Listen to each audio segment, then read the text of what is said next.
Sasa mwaka huu tunatarajia mambo mema kupitia Mungu, kwa sababu sisi tukiomba Mungu tunaamini yale tumeomba Mungu atafanya, kwa sababu Mungu ndiye mwenye binadamu wote, ndiye mwenye wananchi, ndiye mwenye serikali, ndiye anaweka viongozi, na tunaombea viongozi na tunaombea viongozi Mungu awapatie hekima kama vile alipatia Suleiman, ili nchi yetu iendelee mbele.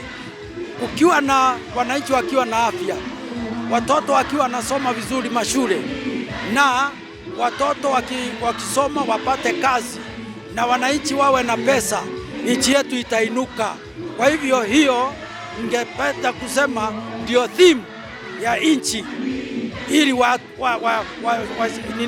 wananchi wainuke kwa kila jambo na kila hali. Naomba viongozi wetu katika nchi ya Kenya, Mungu awasaidie, na hata kama kutakuwa na uchaguzi uwe wa amani na uwe wa ukweli, kwa sababu ni vibaya nchi yetu kupandwa misingi ya uongo na misingi ya mambo mabaya kama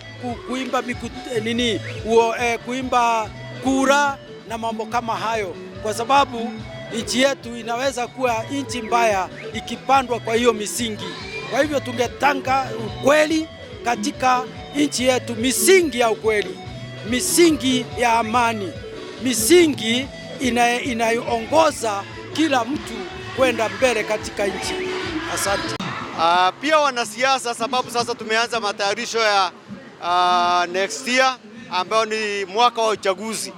Tutakuwa tunasema sasa uchaguzi 2027 ni next year. Wanasiasa watulize joto ya siasa, Wakenya tuwe na amani.